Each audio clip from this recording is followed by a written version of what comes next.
प्रियंका और कृष्णा एक दूसरे से बेपनाह मोहब्बत करते थे। उनका रिश्ता दोस्तों के बीच चर्चा का विषय बन चुका था। कृष्णा तिवारी की उम्र 25 साल थी, जबकि प्रियंका श्रीवास सिर्फ 21 साल की थी। दोनों अक्सर छत्तीसगढ़ के बिलासपुर शहर की गलियों और सड़कों पर हाथ थामे घूमते नजर आते। कृष्णा अपने बुलेट पर प्रियंका को शहर की सैर करवाता था। धीरे धीरे उनका प्यार और गहरा होता जा रहा था। कृष्णा तिवारी, जिसे लोग डब्बू के नाम पे जानते थे, असल में वो कोनी बिलासपुर का रहने वाला था। प्रियंका का घर पास के ही बिल्ला शहर के मुदीपुर गांव में था। वो बिलासपुर में अपने मौसा जोगीराम के साथ रहकर बीए फाइनल की पढ़ाई कर रही थी। एक दिन कृष्णा शहर के विवेकानंद गार्डन में टहलते हुए प्रियंका से बोला, प्रियंका, आज मैं तुमसे एक जरूरी बात करना चाहता हूँ, जिसका शायद तुम्हें कब से इंतजार था। प्रियंका ने हैरान होकर कहा, क्या? कृष्णा ने कहा, मैं तुमसे शादी करना चाहता हूँ। मैं चाहता हूँ हम दोनों साथ में जीवन बिताए, चाहे शादी करके या फिर सबसे दूर कहीं भाग जाए। प्रियंका ने कहा, नहीं नहीं, मैं भागकर शादी नहीं कर सकती। वैसे भी अभी मेरी पढ़ाई चल रही है। जब भी शादी होगी मेरी माँ बाप की मर्जी से होगी। कृष्णा ने हंसी भरी अंदाज में कहा, अगर ऐसा है तो तुम्हें प्यार भी उनकी इजाजत लेकर ही करना चाहिए था। प्रियंका ने कहा, देखो, मोहब्बत और शादी दोनों अलग चीज है। मुझे तुम पसंद आए, दोस्ती हो गई और फिर प्यार भी हो गया। कृष्णा ने हल्का मुस्कुराते हुए कहा, वाह, ये तो आपकी बड़ी मेहरबानी है हुजूर। अब एक और एहसान कर दो, मेरी एक छोटी सी अर्जू भी पूरी कर दो। प्रियंका ने कहा, देखो कृष्णा, तुम मेरे पापा को नहीं जानते, वो बहुत गुस्से वाले हैं। माँ को तो समझा लूंगी, लेकिन पापा के सामने बोलने की हिम्मत नहीं होती। कृष्णा ने कहा, प्रियंका, अगर तुम कहो तो मैं पापा से बात कर लूं या फिर अपने पापा को उनके पास भेज दूं। मुझे पूरा यकीन है कि हमारे फैमिली और रुतबे को देखकर तुम्हारे पापा जरूर राजी हो जाएंगे। बस तुम अपनी बात पर टिक जाओ। प्रियंका बोली, कृष्णा, हमारे घर का माहौल और हालत काफी अलग है। मैं किसी भी तरह पापा से बहस या सामना नहीं कर सकती। तुम अपने पापा को भेज दो, शायद बात बन जाए। कृष्णा ने थोड़ा उदास होकर कहा, अगर बात नहीं बनी तो? प्रियंका ने जवाब दिया, बात नहीं बनी तो हम अलग हो जाएंगे, इसमें मैं क्या कर सकती हूँ। एक दिन कृष्णा के पिता लक्ष्मण प्रसाद तिवारी प्रियंका के पिता नारद श्रीवास से मिलने उनके घर गए।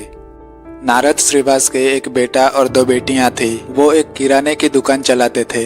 लक्ष्मण प्रसाद विनम्रता पूर्वक अपने परिचय देते हुए कहा, भाई साहब, मैं आपसे मिलने बहुत दूर से आया हूँ। आपसे एक महत्वपूर्ण विषय पर बात करनी है। नारद श्रीवास ने उन्हें बैठने के लिए कहा और वो भी उनके सामने बैठ गए। लक्ष्मण प्रसाद हाथ जोड़कर बोले, मैं आपकी बेटी प्रियंका का रिश्ता अपने बेटे कृष्णा के लिए मांगने आया हूँ। नारद श्रीवास ये सुनकर शॉक हो गए। उनके मुंह से शब्द नहीं निकल रहे थे।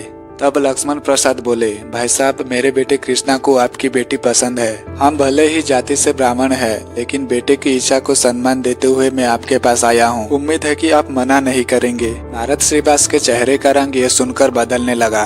उन्होंने लक्ष्मण प्रसाद से कहा, देखिए तिवारी जी, आप मेरे घर आए हैं ये ठीक है, लेकिन मैं अपनी बेटी का हाथ किसी दूसरे जाति के लड़के को नहीं दे सकता। मगर भाई साहब, अब जमाना बदल गया है। मेरा कहना है कि घर में इस बारे में सोच विचार कर ले। बच्चों की खुशी के लिए अगर आप हाँ कह देंगे तो ये बहुत अच्छा होगा, ऐसा लक्ष्मी प्रसाद ने सलाह दी। नारद श्रीवास ने कहा, तिवारी जी देखिए, मैं समाज की मर्यादा से बाहर नहीं जा सकता। प्रियंका के लिए ऑलरेडी एक रिश्ता आ चुका है और उन्होंने उसे पसंद भी कर लिया है। मैं आपसे गुजारिश करता हूँ, कृपया आप जा सकते हैं। ये सुनकर लक्ष्मण प्रसाद तिवारी वापस अपने घर चले गए। घर लौटकर उन्होंने ये बताया कि बात नहीं बनी तो कृष्णा को गहरा झटका लगा। अगले दिन कृष्णा ने अपनी बुलेट निकाली और सीधा नारद श्रीवास के दुकान पर चला गया। उस वक्त नारद कस्टमर को सामान दे रहे थे। कृष्णा दुकान के बाहर खड़ा होकर उन्हें घूर रहा था। जैसे ही कस्टमर दुकान से चले गए, उन्होंने कृष्णा की तरफ देखकर कहा, हाँ बोलो, क्या चाहिए? कृष्णा ने बिना किसी झिझक के अपने परिचय देते हुए कहा, कल मेरे पिताजी आपसे मिलने आए थे। ये सुनकर नारद श्रीवास के मन में कल की सारी बातें याद आ गई। उन्होंने थोड़ा सोचकर कहा, हाँ तो? कृष्णा ने कहा, आपने इनकार कर दिया। मैं बस एक बार मिलकर अपनी बातें रखना चाहता हूँ। देखो, तुम यहाँ से चले जाओ। मैं इस बारे में तुम्हारे पिताजी से बात कर चुका हूँ और अब इस विषय पर और बात नहीं करूँगा। कृष्णा ने अपने आंखें घुमाते हुए थोड़े गुस्से में कहा, मैं आपसे कह रहा हूँ, बेहतर होगा आप मान जाइए, वरना एक दिन आप अफसोस करेंगे। नारद श्रीवास गुस्से से बोल पड़े, क्या तुम मुझे धमका रहे हो? धमकाने और चेतावनी देने से अगर तुम नहीं माने तो अंजाम अच्छा नहीं होगा। यह कहकर कृष्णा अपने बुलेट से घर चला गया। नारद श्रीवास कृष्णा के तेवर देखकर हैरान रह गए। उन्होंने सोचा कि ये लड़का काफी चालाक और खतरनाक लगता है। अच्छा हुआ कि मैंने इसके पिता की बात नहीं मानी। उस दिन उन्होंने अपने साधु भाई जोगीराम को कॉल करके पूरी बात बता दी। उन्होंने उसे कहा कि प्रियंका पर खास ध्यान रखे, क्योंकि वो उनके घर रहकर पढ़ाई कर रही थी। नारद की बातें सुनकर जोगीराम ने कहा, आप बिल्कुल चिंता मत करिए, मैं खुद प्रियंका से बात करूंगा और आप लोग भी उसे समझने की कोशिश करें। उसके अलावा जो कृष्णा धमकी दे रहा है उसे पुलिस में कंप्लेन कर दीजिए। नारद ने कहा, अरे नहीं नहीं, पुलिस तक बात जाएगी तो हमारी भी बदनामी होगी। मैं अब जल्द से जल्द प्रियंका की शादी की बात पक्की करता हूँ। 21 अगस्त 2019 को कृष्णा ने प्रियंका को मैसेज भेजकर कहा, प्रियंका अगर मुमकिन हो तो मुझसे मिलो, कुछ जरूरी बात करनी है। पता नहीं क्यों रात भर तुम्हारी ही याद आती रही, जिस वजह से मुझे ठीक से नींद भी नहीं आ सकी। प्रियंका ने मैसेज की जवाब हमेशा की तरह सिंपल तरीके से दिया, ठीक है, ओके। रोज की तरह उस दिन भी प्रियंका कॉलेज जाने के लिए तैयार हो गई। जाते जाते उसे मौसा मौसी ने समझाया कि घर परिवार की इज्जत का ध्यान रखे। कृष्णा से उसका मिलना जुलना उसके पापा को पसंद नहीं है। तुम्हें शायद ये पता नहीं है कि कृष्णा ने तुम्हारे घर जाकर धमकी तक दे दी है। ये अच्छा नहीं है। अगर तुम्हारी तरफ से सहारा नहीं होता तो क्या उसकी इतनी हिम्मत हो सकती थी। मौसी की बात सुनकर प्रियंका बोली, मौसी आप बिल्कुल चिंता मत करिए, मैं घर की इज्जत पर कोई आंच आने नहीं दूंगी। जब पापा मुझ पर भरोसा करते हैं, मुझे पढ़ाई करने के लिए भेजे हैं, मेरी हर बात मानते हैं, तो मैं भी उनकी मर्जी के बिना कोई फैसला कैसे ले सकती हूँ।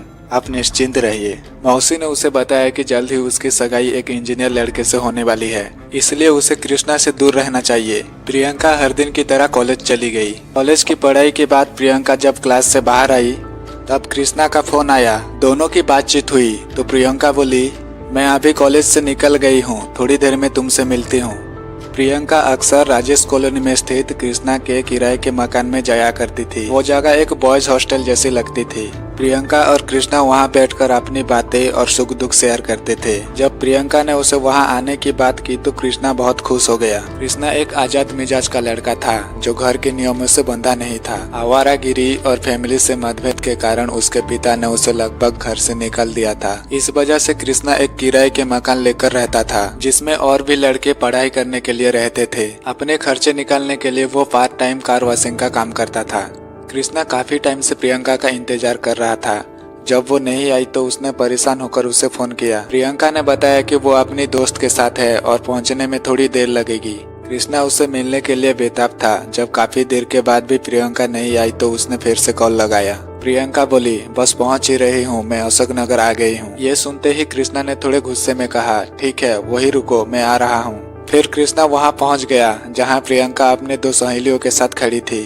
कृष्णा को प्रियंका की बातें सुनकर लगा कि आज उसका मूड थोड़ा अलग है। फिर भी उसने अपने जज्बात को संभालते हुए मुस्कुराते हुए कहा, प्रियंका तुम मुझे परेशान करने की ठान चुकी हो क्या? सुबह से तुमसे मिलने के लिए बेताब हूँ और तुम हो कि बस आ रही हूँ कह रही हो। प्रियंका ने थोड़ा सख्त लिहाज में जवाब दिया, तो क्या मैं कॉलेज जाना छोड़ दूं जिसके लिए अपने गांव से यहाँ तक आई हूँ? कृष्णा ने कहा, मैं ये कब कह रहा हूँ, पर तुम्हें कॉलेज से सीधा यहाँ आना चाहिए था।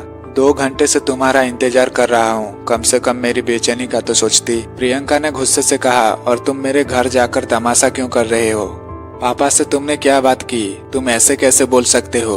प्रियंका का गुस्सा देखकर कृष्णा भी भड़क गया। दोनों की वहाँ बहस हो गई। तभी एक स्थानीय नेता प्रशांत तिवारी, जो कृष्णा और प्रियंका को पहले से ही जानते थे, वहाँ पहुँचे और दोनों को समझा बुझाकर शांत किए। कृष्णा प्रियंका को अपने साथ अपने कमरे में ले आया। वहाँ पहुंचकर कृष्णा ने कहा, प्रियंका पहले तुम अपने मन शांत कर लो, मैं तुम्हारे लिए एक अच्छी चाय बनाता हूँ। प्रियंका ने मुस्कुराते हुए कहा, यार मुझे भूख लग रही है और तुम सिर्फ चाय बना रहे हो? ये सुनते ही कृष्णा पास के एक होटल से नाश्ता ले आया। दोनों बातें करते करते कब गंभीर हो गए उन्हें एहसास भी नहीं हुआ। कृष्णा ने थोड़ा सख्त लिहाज में कहा, मुझे आज एक साफ जवाब चाहिए, क्या तुम मुझसे शादी करोगे या नहीं? प्रियंका ने साफ शब्दों में कहा, नहीं, मैं शादी अपने परिवार की मर्जी से ही करूंगी। इस बात पर प्रियंका और कृष्णा के बीच बहस हो गई। बात इतनी बढ़ गई कि गुस्से में आकर कृष्णा ने चाकू निकाल लिया और प्रियंका पर लगातार वार कर दिया। खून से लथपथ प्रियंका जमीन पर गिर गई।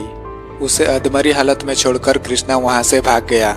घायल प्रियंका दर्द से तड़पती रही और धीरे धीरे बेहोश हो गई। हॉस्टल में रहने वाला राकेश वर्मा नाम का एक लड़का जब प्रियंका की आवाज सुनी तो वो तुरंत उसके कमरे की तरफ गया। अंदर जाने पर उसने देखा कि प्रियंका गंभीर रूप से घायल बिस्तर पर पड़ी थी। हालत देखते ही उसने तुरंत स्थानीय सरकंडा थाने को फोन करके इस बारे में थाना प्रभारी जयप्रकाश गुप्ता को खबर दी। खबर मिलते ही थाना प्रभारी कुछ पुलिस कर्मियों के साथ वहां पहुंच गए।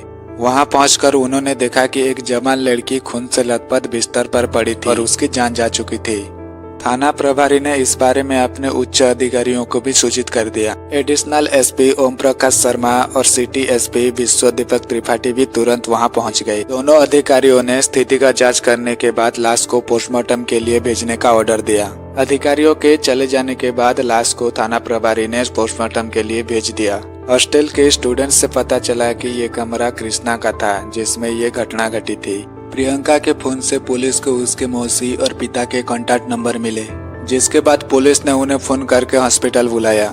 उनसे पुलिस को पता चला कि मृतक का नाम प्रियंका श्रीवास है। प्रियंका के माता पिता ने बिलासपुर के रहने वाले कृष्णा पर हत्या का आरोप लगाया। पुलिस ने कृष्णा के खिलाफ हत्या का मुकदमा दर्ज करके उसकी तलाश शुरू कर दी। उसका फोन बंद था। जांच के दौरान पुलिस को पता चला कि वो नागपुर चला गया है। एक सिपाही को 23 अगस्त 2019 को सरगांव चौक पर कृष्णा तिवारी नजर आया। सिपाही का गांव आरोपी कृष्णा के गांव के पास था। इस वजह से उसे पता था कि कृष्णा एक हत्याकांड का आरोपी है और पुलिस से बचकर घूम रहा है। इसलिए वो सिपाही कृष्णा तिवारी को तुरंत हिरासत में लेकर थाना सरगांव पहुंच गया। वहां की पुलिस ने कृष्णा की गिरफ्तारी की जानकारी सरकंडा थाना इंचार्ज जयप्रकाश गुप्ता को दे दी। उसी शाम को सरकंडा थाना प्रभारी कृष्णा को सरगांव से सरकंडा लाया गया। पूछताछ के दौरान उसने स्वीकार कर लिया कि प्रियंका की हत्या उसी ने की है। उसकी दिखाई हुई जगह से पुलिस ने एक चाकू भी बरामद किया जो 3 हिस्सों में टूटा हुआ था। कृष्णा ने बताया कि हत्या के बाद वो सीधा अपनी बाइक लेकर रेलवे स्टेशन की तरफ चला गया। उस वक्त उसके कपड़ों पर खून के निशान थी। स्टेशन के पास उसने अनुराग मानीपुरी नाम का एक दोस्त से 500 रुपया उधार लिया और रायपुर के लिए निकल गया। पुलिस ने कृष्णा तिवारी से पूछताछ करने के बाद 24 अगस्त 2019 को कोर्ट में पेश किया, जहां से उसे जेल भिजवा दिया गया।